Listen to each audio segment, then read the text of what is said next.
वैतरणी नदी पार कराने वाला सबसे बड़ा पुण्य। भूमिका। हिंदू धर्म में मृत्यु के बाद की यात्रा को अत्यंत रहस्यमय और महत्वपूर्ण माना गया है। जीवन के कर्मों का फल मृत्यु के बाद आत्मा को प्राप्त होता है। शास्त्रों में वर्णित है कि मृत्यु के उपरांत आत्मा को स्वर्ग, नरक या मोक्ष की प्राप्ति होती है, और इस यात्रा में एक बहुत ही रहस्यमयी और महत्वपूर्ण नदी आती है, वैतरणी नदी। यह नदी स्वर्ग और नरक के बीच बहती है। ऐसा कहा जाता है कि जिस आत्मा ने जीवन में पुण्य किए होते हैं वह इस नदी को आसानी से पार कर लेती है, लेकिन जिसने पाप किए होते हैं उसे इस नदी को पार करने में असीम पीड़ा होती है। इस लेख में हम विस्तार से जानेंगे कि वैतरणी नदी क्या है, क्यों पार करना कठिन होता है, और वैतरणी पार कराने वाला सबसे बड़ा पुण्य कौन सा है जिससे पितरों को शांति मिलती है और आत्मा मोक्ष के मार्ग पर अग्रसर होती है। 1. वैतरणी नदी का परिचय। वैतरणी नदी का वर्णन गरुड़ पुराण, ब्रह्म पुराण, विष्णु धर्मोत्तर पुराण जैसे कई शास्त्रों में विस्तार से मिलता है। यह नदी मृत्यु के बाद की आत्मिक यात्रा में आती है। शास्त्रों के अनुसार वैतरणी नदी लोकोत्तर है, यानी भौतिक नहीं बल्कि आध्यात्मिक क्षेत्र में है। ये स्वर्ग और नरक के बीच स्थित है। यह नदी लोहे के समान गर्म जल से भरी होती है जिसमें कीड़े मकोड़े, मल मूत्र और रक्त की धारा बहती है। पापी आत्मा को इसे तैरकर पार करना पड़ता है और उसे असहनीय पीड़ा सहनी पड़ती है, जबकि पुण्यात्मा को इस नदी को पार करने के लिए दिव्य बल, नाव या अन्य साधन प्राप्त हो जाते हैं। 2. वैतरणी पार करने की कठिनाई। वैतरणी नदी को पार करना सामान्य नहीं है।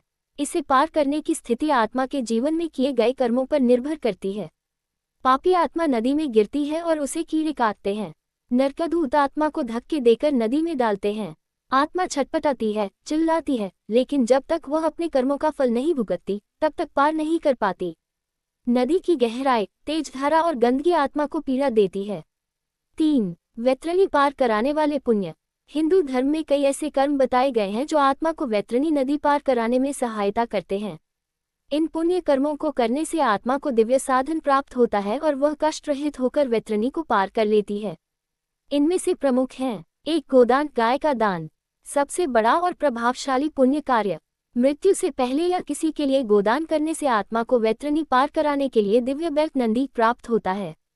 गरुड़ पुराण में गोदान का विशेष महत्व बताया गया है। 2 तीर्थों में श्राद्ध और पिंडदान। गया, हरिद्वार, प्रयाग, कुरुक्षेत्र जैसे स्थानों में पिंडदान करने से आत्मा को वैतरणी पार करने में सहायता मिलती है। विशेषकर गया में गया श्राद्ध करना श्रेष्ठ पुण्य है। 3. ब्राह्मण भोजन और वस्त्र दान। ब्राह्मणों को भोजन करवाकर उन्हें वस्त्र दान करने से पितरों को तृप्ति मिलती है और वैतरणी पार करना सरल होता है। 4. एकादशी व्रत और जप तप। एकादशी के दिन उपवास रखना, भगवान विष्णु का ध्यान करना पुण्य प्रदान करता है। मृत्यु के पश्चात आत्मा को इन पुण्यों का फल वैतरणी पार करने में मिलता है। 5. मृत्यु से पूर्व वैतरणी व्रत का अनुष्ठान। कई क्षेत्रीय मान्यताओं में वैतरणी व्रत किया जाता है जिसमें विशेष पूजा, दान और मंत्र जाप के माध्यम से आत्मा के कल्याण की कामना की जाती है। 4. वैतरणी पार कराने वाला सबसे बड़ा पुण्य, गोदान। अब प्रश्न आता है, वैतरणी पार कराने वाला सबसे बड़ा पुण्य कौन सा है? शास्त्रों और संतों की मान्यता के अनुसार गोदान यानी गाय का दान करना वैतरणी पार कराने वाला सबसे बड़ा पुण्य है। क्यों? 1. गौ माता का आध्यात्मिक महत्व। गाय को हिंदू धर्म में मातृरूपा माना गया है। उसमें 33 कोटि देवी देवताओं का वास होता है। गाय का स्पर्श, सेवा, दान तीनों पुण्यदायी होते हैं। 2. गरुड़ पुराण में वर्णन। गरुड़ पुराण में कहा गया है कि जिसने मृत्यु से पूर्व या अपने पितरों की ओर से गोदान किया होता है उसे वैतरणी नदी पार करने के लिए एक दिव्य बैल प्राप्त होता है। ये बैल आत्मा को पीठ पर बैठाकर नदी पार कराता है। 3. गोदान का विधि विधान। गोदान करने के लिए निम्नलिखित प्रक्रिया अपनाई जाती है।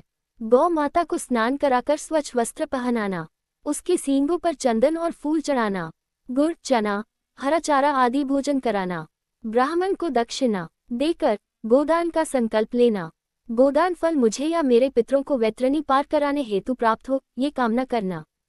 4. प्रतीकात्मक गोदान। यदि वास्तविक गाय दान संभव न हो तो प्रतीकात्मक गोदान किया जा सकता है। तांबे, चांदी या पंचधातु की गौ प्रतिमा दान की जाती है। गोधूली बेला में गौ पूजन करके प्रतिमा ब्राह्मण को दी जाती है। 5. पितरों के लिए गोदान का विशेष महत्व। पुत्र या वंशज यदि अपने पितरों की आत्मा की शांति के लिए गोदान करता है तो आत्मा को त्वरित गति मिलती है, वैतरणी पार करना सहज हो जाता है, आत्मा को स्वर्ग या मोक्ष की प्राप्ति होती है। ये पुण्य कई जन्मों तक वंशजों की रक्षा करता है। 6. आधुनिक युग में गोदान का विकल्प।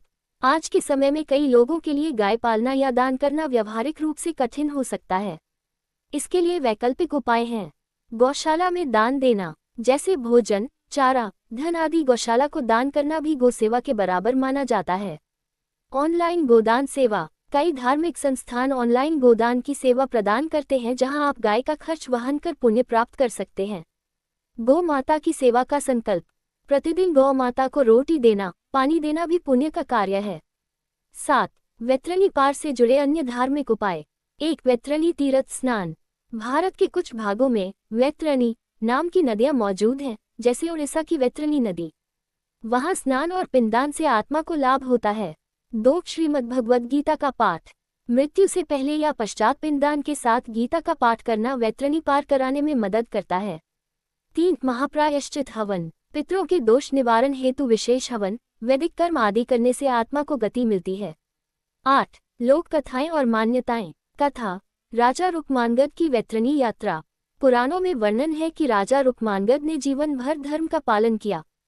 मृत्यु के पश्चात जब उनकी आत्मा वैतरणी पहुंची तो वहां एक स्वर्णिम बैल उनके पास आया और उन्हें नदी पार कराई। ये बैल उन्होंने जीवन में गोदान के पुण्य से प्राप्त किया था। 9. निष्कर्ष। वैतरणी नदी पार करना हर आत्मा की एक अनिवार्य यात्रा है। ये जीवन के कर्मों पर निर्भर करती है कि आत्मा इसे सहजता से पार कर पाएगी या नहीं। गोदान, श्राद्ध, पिंडदान, ब्राह्मण भोजन और तीर्थ स्नान जैसे पुण्य कार्य वैतरणी पार करने में आत्मा की सहायता करते हैं। इनमें सबसे बड़ा पुण्य गोदान है, जो आत्मा को दिव्य बैल रूपी साधन प्रदान करता है। ये पुण्य न केवल पितरों की आत्मा को शांति देता है, बल्कि जीवित व्यक्ति के जीवन में भी सुख, समृद्धि और मोक्ष की दिशा में मार्गदर्शन करता है।